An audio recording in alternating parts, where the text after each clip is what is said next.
C'est une actualité qui est déjà connue puisqu'on a brossé depuis pratiquement quelques jours avant l'événement et après aussi. L'administration Trump a vomi sur Alassane Ouattara selon les opposants ivoiriens. C'est le titre que j'ai bien voulu donner. Donc, le 9 juillet 2025, Trump a reçu 5 présidents africains. Le président sénégalais Bassirou Diomaye Faye, le président de la Guinée-Bissau Oumarou Sissoko Embalo, le président du Gabon Brice Oligui Nguema, le président du Libéria Joseph Boakai et le président de la Mauritanie Mohamed Ould Ghazouani. Quand il a reçu ces 5 présidents, bien avant, il y a un journal qu'on appelle Enquête Média. Eux sont sortis pour dire, ouh, ça là, ça ne va pas être bon pour Ouattara. Ça là, c'est un débet que Ouattara a pris comme ça. C'est une douche froide, une honte. Tu dis, tu es un vrai président. Voilà, maintenant, on a invité les vrais présidents, là, il n'y a pas ton nom dedans. Déjà, tu es un flocon. C'est sur nous, les Ivoiriens, là. Tu te concentres pour montrer que tu es garçon. Maintenant, les vrais garçons, qui sont les vrais présidents, là, ils viennent d'être invités à la Maison Blanche. Ton nom n'est même pas sur la liste. Quelle honte. Ça, c'est devenu en même temps leur manger de la journée. Et qu'est-ce qu'on n'a pas entendu? On a entendu tout et son contraire à la fois.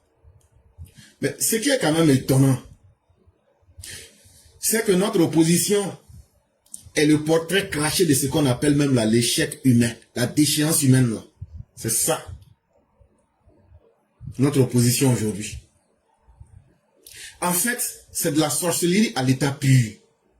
Incapable de faire mieux qu'Alassane Ouattara. Incapable de le déboulonner à travers un coup d'État. Incapable de lui ressembler et d'avoir le parcours que le président Ouattara a eu. En bon sorcier, leur nouvelle trouvaille, c'est de tomber en transe. En souhaitant les pires malheurs à quelqu'un qui vous bat dans tout. Quand quelqu'un est plus fort que toi, là, c'est pas en le maudissant que toi tu vas réussir. Mais eux là, tout ce qui peut faire aujourd'hui du mal à la Côte d'Ivoire, à Ouattara, c'est ça qui les arrange.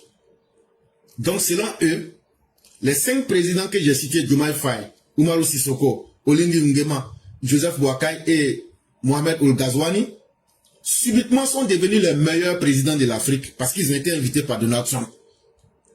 Mais ce qu'ils oubliaient, c'est que c'est le contremaître qui recevait, c'est un exemple que je prends, c'est le contremaître de la plantation qui recevait les 5 indigènes pour leur donner une feuille de route. Et donc, cette rencontre ressemblait à tout, sauf à une rencontre entre des chefs d'État. Cette rencontre ressemblait à tout, sauf à une rencontre qui est brodée par l'élégance. C'était plutôt une convocation. Quand on te convoque, tu n'as pas le choix, tu dois aller écouter. Donc, contrairement à nos grigous de gore, qui ne comprennent rien, de rien du tout, parce que pour eux, tout est dans les sentiments ou au bas de la culotte, ils pensent que la politique internationale, là, c'est un amusement. Donc, comme ça, nos panafricains frélatés à la sauce pork pimentée de Yopougon ont oublié que leurs nouveaux maîtres, qui sont les Russes, ceux-là même qui étaient censés faire leur bonheur, subitement, ils ont oublié leur nouveau maître pour tomber amoureux du maître américain, le roi de l'impérialisme occidental. Eux qui étaient censés être les panafricains, eux qui étaient censés renverser le nouvel ordre mondial. Malheureusement, quand tu es tellement noyé dans ta haine et dans des visées de coups de portée, que tu n'as pas d'objectif clair dans ta tête, tu ne sauras pas faire la différence entre le bien et le mal, entre ce qui peut t'arranger et ce qui ne peut pas t'arranger. Eux, ils sont dans tous les sens. Quand ça les arrange, ils supportent les Russes. Quand ça les arrange, ils supportent les Américains.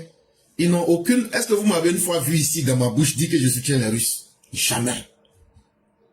Parce que dans ce monde-là, tu ne peux pas faire deux choix. Dans ce monde-là, les intérêts peuvent varier. Les intérêts peuvent varier, mais chacun reste cloîtré sur sa position.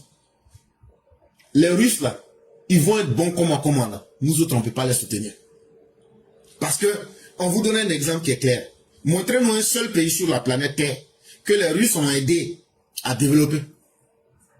Bon, aujourd'hui, là, le développement que connaît la Côte d'Ivoire, là, avec tout ce que vous voyez avec vos yeux, là, c'est qui permet à la Côte d'Ivoire de se développer? En tout cas, ce sont les impérialistes occidentaux. C'est dans la banque des impérialistes occidentaux, le FMI, la Banque mondiale.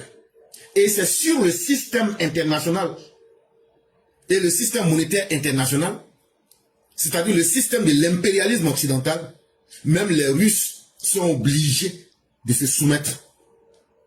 Donc tu vas aller supporter un moins fort pour faire plaisir pour te faire plaisir contre le plus fort.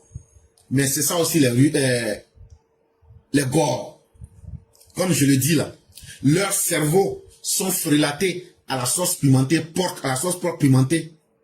Donc quelqu'un comme ça là, faut pas l'en vouloir. C'est de la politique villageoise, la politique basée sur le sentiment. Donc quand ils ont dit ça comme ça, pour quelqu'un qui ne connaît pas comment la politique internationale et la diplomatie mondiale fonctionnent, tu vas te laisser tomber dans les sentiments. Mais sachez que la politique internationale, avec la diplomatie internationale, ne sont pas des foires pour exercer les sentiments comme dans un match de football. Ah, on est content, ouais, on a gagné le match. Donc là, il n'y a pas l'homme devant nous, on s'en va à la maison, ouais, on crie, on s'en va. Le jour qu'ils perdent le match, c'est la défaite. Tu vois, les visages se renversent 8 fois et tout le monde devient triste.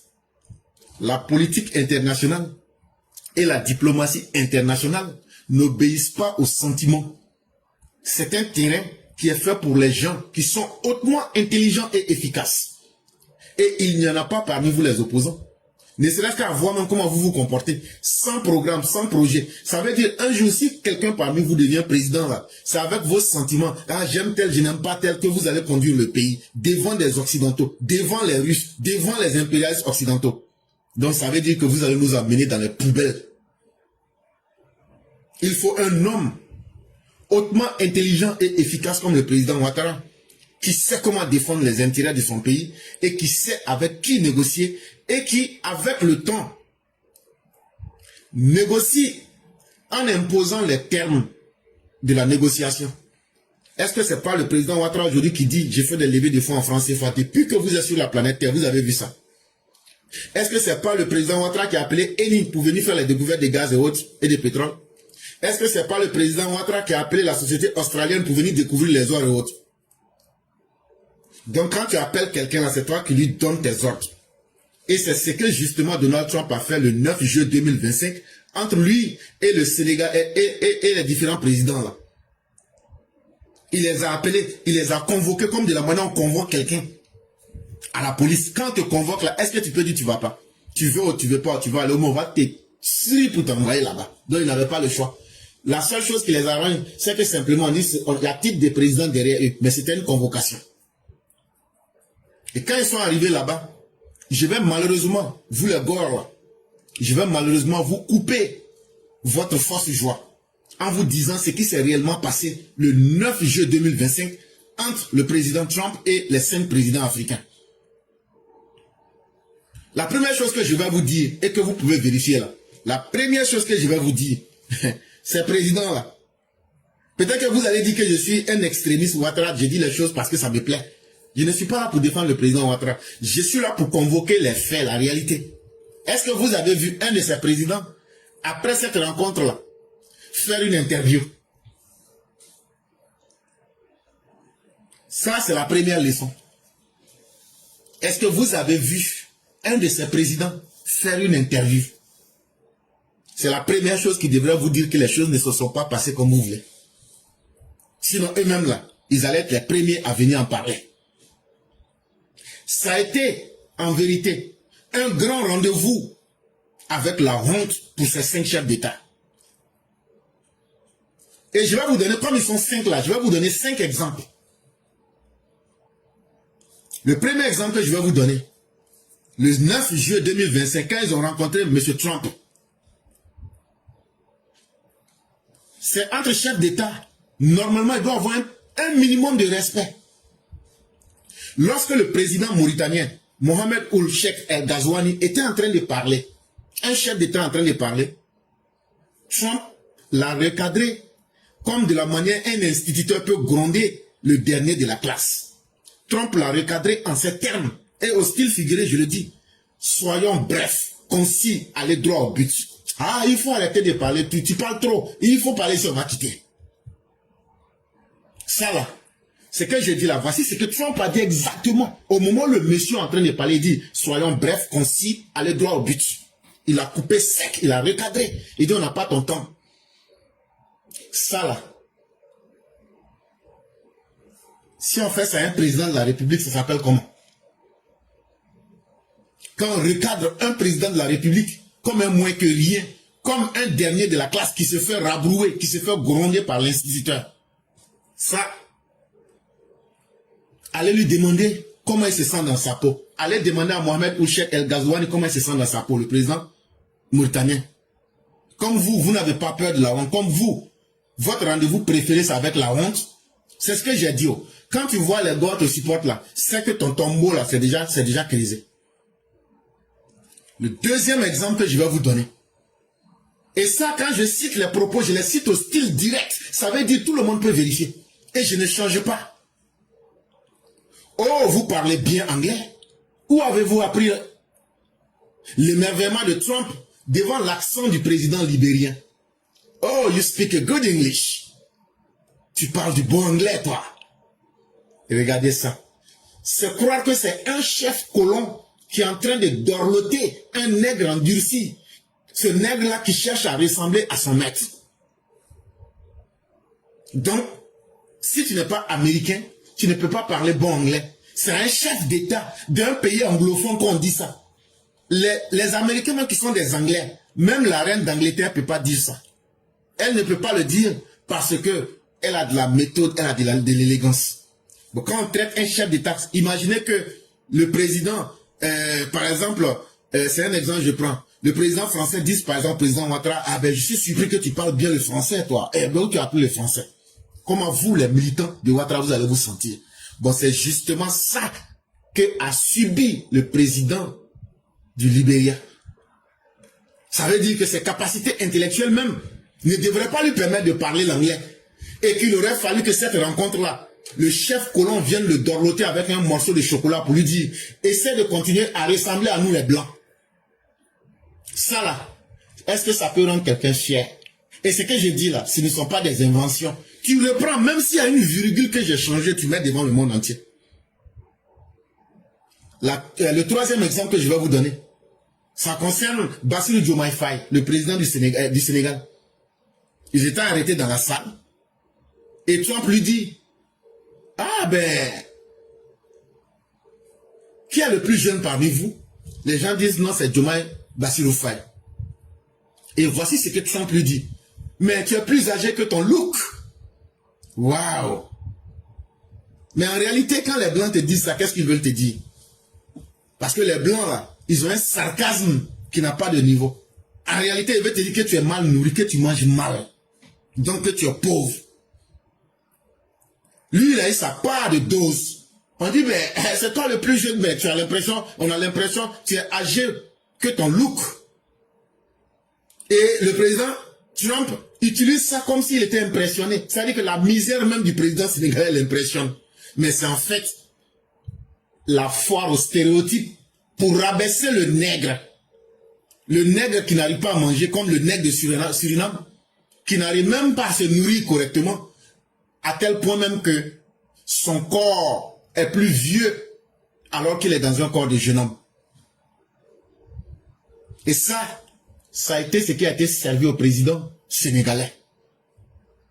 Mais le président Trump n'est pas allé en utilisant la vaseline. Il n'est pas allé doucement. Lorsqu'il était en train de discuter avec eux et qu'il les écoutait, vous avez déjà entendu, il a dit au président,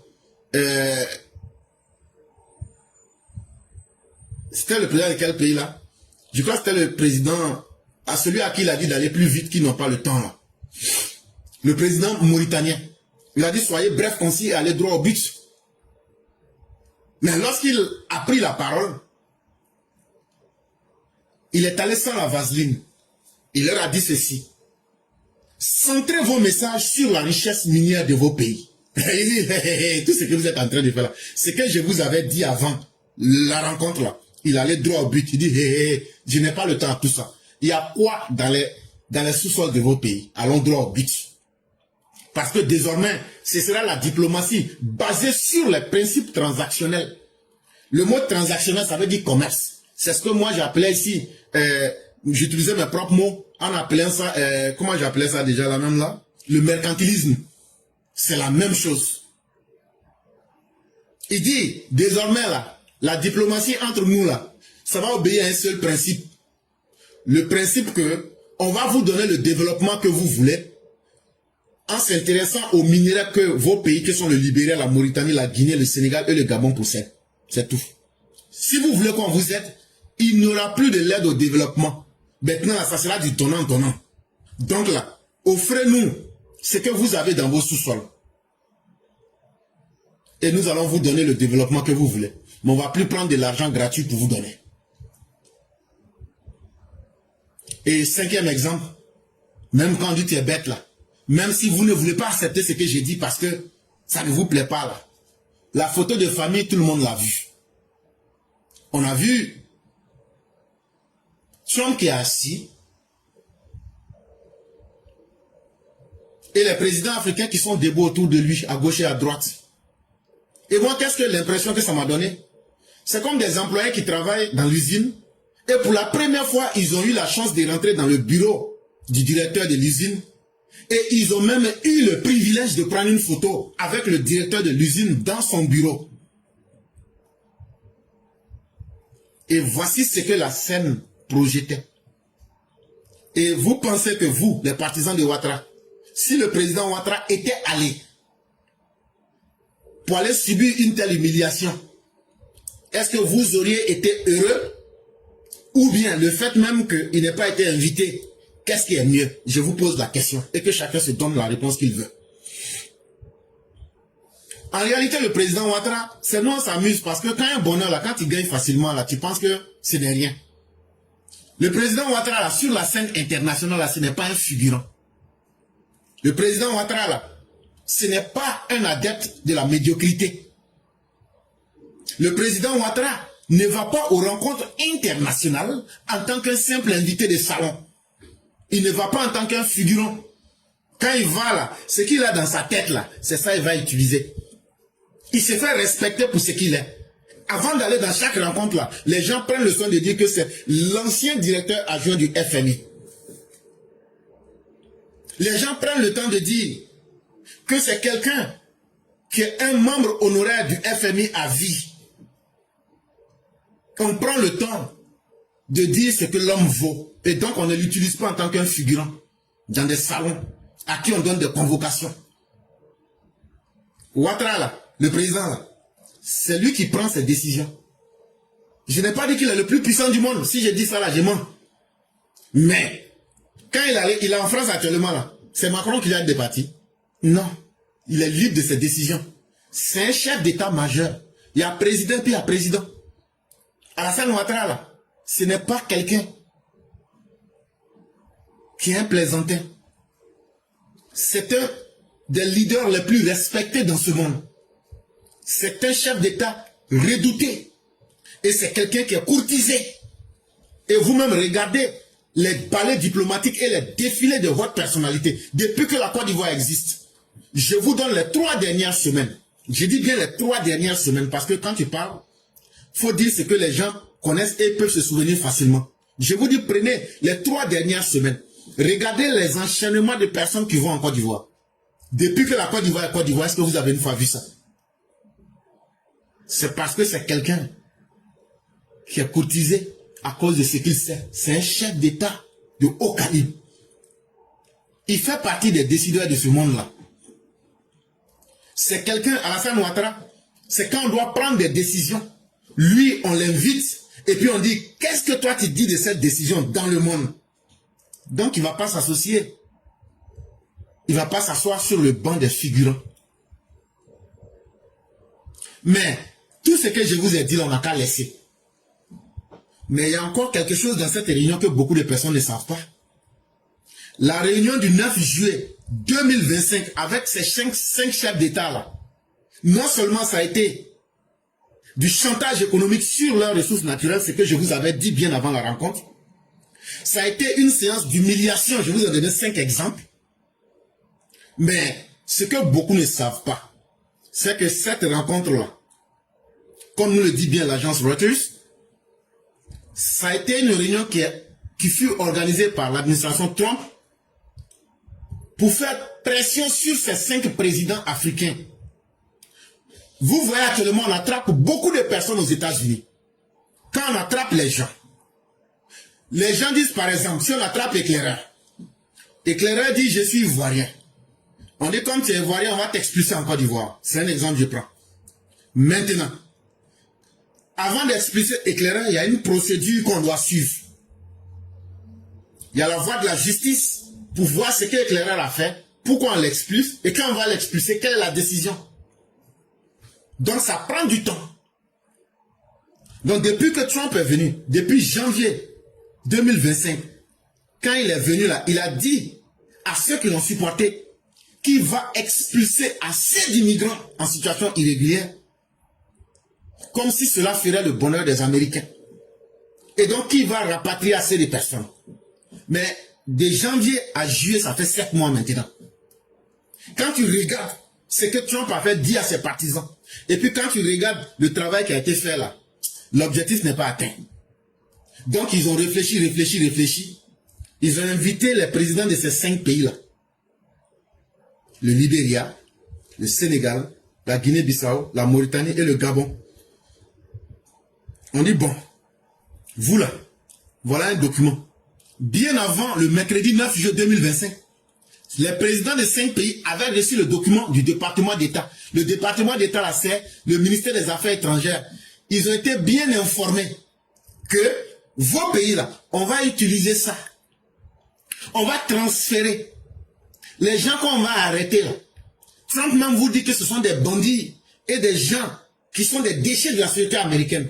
Quand on va les arrêter, là, le temps de finir leur procédure, pour savoir si l'Amérique va donner une décision de justice pour les déporter ou pas, vous là, vos 5 pays là, on va les utiliser comme des pays de transfert pour les mettre là-bas, et quand ils vont avoir une décision, on va soit les transférer ou ils vont rester dans vos pays. Donc, vos pays là, on va les utiliser comme des zones dépotoirs pour le plan d'expulsion américain. Est-ce que vous êtes d'accord? Mais quand vous regardez ces 5 là, est-ce qu'ils peuvent dire qu'ils ne sont pas d'accord devant le président américain? Des gens même qui se promènent pour demander l'aide. Actuellement là, il ne les a pas invités parce que c'est un choix hasardeux. Actuellement là, ils les ont invités en calculant le taux de faiblesse que chacun de ces présidents a. Par exemple, le président sénégalais, eux, ils ont besoin d'argent. Qui contrôle le FMI? Donc vous voyez vite. Ils ont invité des gens qui ont des problèmes et qui ne peuvent pas refuser l'aide qu'on va leur accorder. Et comme ça maintenant, ces pays-là deviennent comme des pays prisons pour tous les déchets qui seront expulsés de l'Amérique en attendant la fin d'une bataille juridique. Mais ça a déjà commencé. Il y a des pays qui ont déjà accepté. Il y a des pays, c'est ce que je suis en train de vous dire là. Le Soudan du Sud a accepté, mais ils font sans clando. Exemple, le samedi 5 juillet 2025, il y a 8 ressortissants. Il y a 8 ressortissants. Un Cubain, un qui vient du Laos, un Mexicain, un Birman. On les a déportés, ils sont allés les jeter au Soudan. Ils sont allés les jeter au Soudan du Sud. Avec un Vietnamien. Ils sont allés les jeter au Soudan du Sud. Comme de la même manière. Parce que eux avaient perdu leur bataille juridique, mais leurs différents pays refusaient de les prendre. Mais comme ils avaient déjà signé un deal, le Soudan du Sud là, ils les ont pris. On s'en fout de leur nationalité. Ils sont cubains, ils sont du Laos, ils sont mexicains, ils sont birmans, ils sont soudanais, ils sont vietnamiens. Ils les ont déposés là-bas, à Djouba, dans la capitale du Sud-Soudan. Et quand ils font ça, on te donne un peu d'argent. Maintenant, là, il faut te débrouiller avec le reste maintenant. Et en coulisses même, il est dit que le gouvernement libérien se prépare à accueillir un effort pour loger les migrants dans sa capitale déjà. Mais eux-mêmes, si vous avez vu que je vous ai dit au début, est-ce que vous avez vu quelqu'un sortir parmi les 5 chefs d'État pour faire une déclaration? C'est parce que ça ne s'est pas bien passé pour eux. Non seulement on dit on va prendre vos richesses naturelles minières, on va envoyer ce que Trump considère comme des bandits, des brigands, des déchets là, on va les envoyer dans vos pays. Mais en plus de cela, ça a été une séance d'humiliation de haut niveau. Maintenant, vous les militants RDR, RHDP, si Alassane Ouattara était parti là-bas, là, vous pensez que je n'allais pas sortir pour dire ce que je suis en train de dire là? Maintenant, vous devrez comprendre que la politique internationale, là, ce n'est pas un jeu de sentimentalisme. Ce n'est pas un jeu pour dire, lui il a gagné ici, il n'a pas gagné ici. C'est un jeu d'intérêt. Et Alassane Ouattara, là, lui, il cherche à défendre les intérêts de la Côte d'Ivoire. C'est lui qui se choisit les partenaires qu'il veut. Et donc, aujourd'hui, si Alassane Ouattara était parti à cette réunion-là, il serait parmi les présidents qui sera obligé d'accepter que leur pays, si on prend le cas de la Côte d'Ivoire, devient une prison à ciel ouvert pour les déchets de la société américaine. Et ça, qu'est-ce que le gars aurait dit? Il allait ramasser les bandits pour venir verser sur nous. Et encore, ils auraient interprété cela. Et donc, vous voyez que eux, ils sont dans leurs sentiments. Mais après tout ce que je viens de vous dire, je vous pose une question simple. Auriez-vous préféré que le président Alassane Draman Ouattara soit invité à cette kermesse de l'humiliation? C'est à vous-même. Si vous vous donnez la réponse là, allez dire ça au gars. Après cette partie-là, je vais bien couper et puis mettre. Là, comme ça, on va voir s'il y a un seul garçon sur la planète Terre qui peut contester ce que j'ai dit. Quand je vais poster là, vous balancez. Mais mon intention, c'est que quelqu'un vienne dire, tu as menti. Et puis on va lui dire, il faut apporter les preuves. Mais ils ne pourront jamais. Parce que nous, là, avant de parler, là, on se renseigne. Avant de parler, là, on prend le soin de recouper les informations. Quand nous, on parle, là, on met les sources. Et quand nous, on parle, là, on fait de la prospection, on fait de l'analyse. Et on met des informations pour informer les gens. Et donc, chers parents, cette opposition qui est dans le sabotage, qui est dans tout ce qui peut diminuer l'homme, ne la suivez pas. Suivez votre conscience, suivez la Côte d'Ivoire qui cherche sa grandeur. C'est ce qui sera mieux pour chacun de nous.